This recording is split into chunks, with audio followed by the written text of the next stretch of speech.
हरियाणा में पिछले दिनों बहुत वायलेंस और तशद्दुद हुआ। जयपुर बॉम्बे ट्रेन में फायरिंग हुई और अभी एक report national crime record bureau की आई है। उसमें बड़ी तादाद औरतों और लड़कियों की जो मिसिंग है 2019 और 21 के बीच में, वो बहुत चौंकाने वाली रिपोर्ट है। और मीडिया जिसका ताल्लुक आप सब से है, उसके बारे में CSDS और लोक नीति की तरफ से एक रिपोर्ट जारी हुई है जो देश में मीडिया की आज़ादी और मीडिया की स्थिति के बारे में बहुत ही अफसोसनाक फैक्ट्स को हमारे सामने लाती है। मणिपुर वायलेंस का जहाँ तक संबंध है, ये हम सब के लिए, पूरे देश के लिए अब बहुत ही बड़ी चिंता का विषय है कि 3 महीने से लगातार वहाँ हिंसा जारी है और कल परसों फिर दोबारा से वहाँ नई हिंसा शुरू हुई। अफसोस की बात यह है कि वहाँ की पुलिस और मिलिट्री और वहाँ की राज्य सरकार पूरी तरह इस हिंसा को, वायलेंस को कंट्रोल करने में नाकाम नज़र आते हैं। एक और बड़ी तशवीश और चिंता की बात यह है कि बार बार ये रिपोर्टें आ रही हैं कि लोग थानों को लूटकर हथियार लूट रहे हैं। बाज़ लोग ये भी कह रहे हैं कि हथियार लूटे नहीं जा रहे हैं बल्कि सप्लाई किए जा रहे हैं। और पहाड़ी इलाकों में रहने वाले कुकीज़ और मैदानी इलाकों में रहने वाले मैतीज़ के बीच एक तसादुम जारी है। पहाड़ों में रहने वाले कुकी जो ज़्यादातर ईसाई मज़हब को मानते हैं, उनके चर्चेस को बड़ी तादाद में नुकसान पहुंचाया गया। 150 से ज़्यादा लोगों की जानें अब तक जा चुकी हैं। दरमियान में एक और शर्मनाक वाक़या पेश आया और वो ये कि आदिवासी कुकी महिलाओं को बराना करके उनकी परेड कराई गई, उनके साथ गैंगरेप हुआ। पूरा देश शर्मसार हुआ, पूरी दुनिया में हमारी बदनामी हुई और ऐसा लगता है कि वहाँ लॉ एंड ऑर्डर जैसी कोई चीज़ नज़र नहीं आती। जमात इस्लामी हिंद ने पहले भी इस पर बयानात जारी किए और तशवीश का इजहार किया कि ये जो सूरत हाल है, ये एक अराजकता की सूरत हाल वहाँ पैदा हो रही, सिविल वार जैसी कंडीशन वहाँ पैदा हो रही।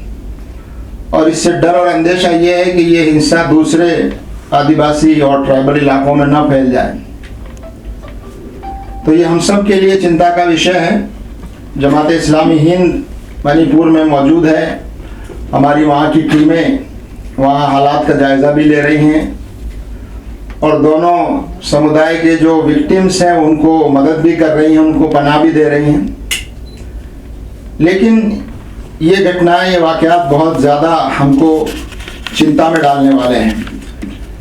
तो सरकार से हमारी ये गुजारिश है इस मौके पर कि वो बगैर किसी राजनीतिक फ़ायदे और नुकसान का हिसाब लगाए बगैर कानून के मुताबिक वहाँ अमन कायम करने की, लॉ एंड ऑर्डर को कायम करने की, सिटीजन्स को, माइनॉरिटीज़ को, ट्राइबल्स को पूरी सेफ्टी और सिक्योरिटी प्रोवाइड करने की अपनी जिम्मेदारी को वो निभाए।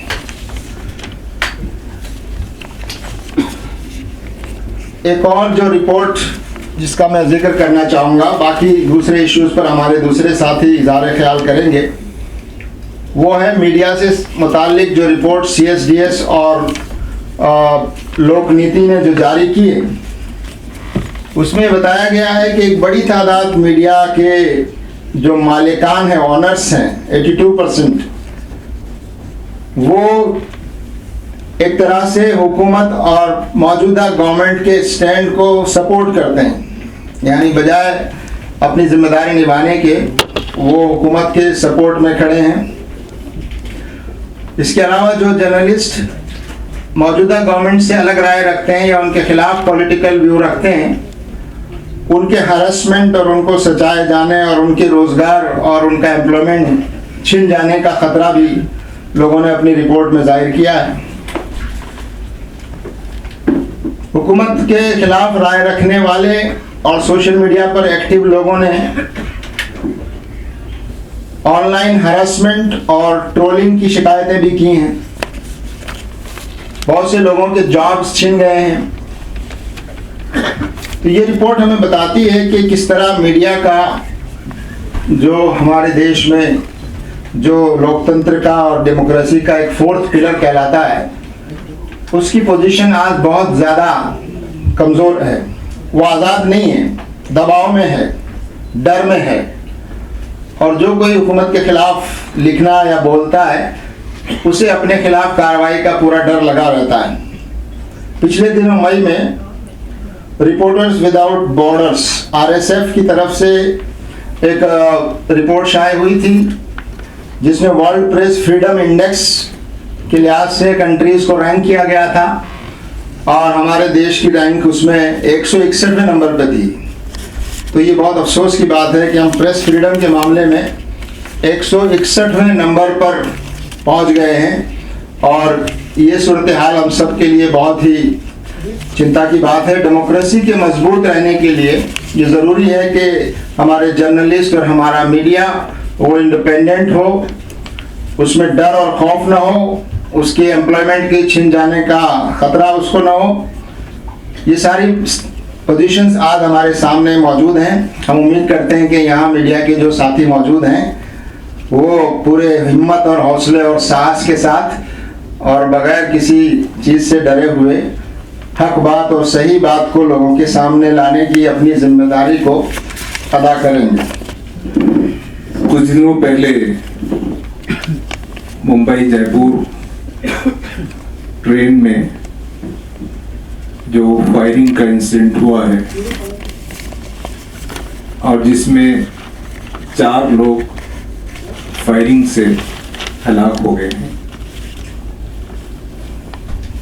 हमको इस मौके पर कम से कम जो काम करना है वो हम उसकी मदद शदीद मजम्मत करते हैं। ये जो इंसिडेंट हुआ है ये कोई पहला वाकया नहीं है। मुल्क में जो माहौल बना हुआ है जिसका जिक्र यहाँ हुआ, चाहे वो हरियाणा के बारे में हो या मणिपुर के बारे में हो, ये जो पोलराइजेशन का, रेडिकलाइजेशन का, हेट क्राइम्स का जो माहौल बना हुआ है, उस माहौल ही का एक हिस्सा वो ट्रेन में होने वाली फायरिंग का वाकया है। इसलिए हम इस वाकये की शदीद मजम्मत करते हैं। मालूम ये हुआ है कि उन मरने वालों में 3 अफराद का ताल्लुक मुस्लिम कम्युनिटी से और एक फर्द का ताल्लुक राजस्थान में मौजूद मीना कम्युनिटी से है। खैर किसका किस कम्युनिटी से ताल्लुक है ये अलग बात है, लेकिन जो कुछ भी वाकया हुआ है हम इसकी शदीद मजम्मत करते हैं। लेकिन हमको ये सोचना है कि ऐसे वाकयात क्यों हो रहे हैं। ये वाकयात इसलिए हो रहे हैं कि जो हमारे मुल्क में इन दिनों पावर सर्कल्स हैं, जिनके हाथ में स्टेट का, यूनियन गवर्नमेंट का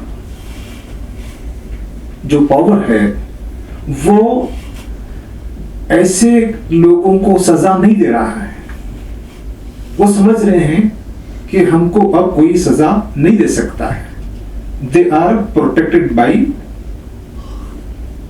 those who are in power. इसलिए इस मसले को हल करने के लिए जहां पुलिस एहलकारों की तरबियत की जरूरत है, वहीं गवर्नमेंट को भी अपने रवैये को बेहतर बनाना होगा।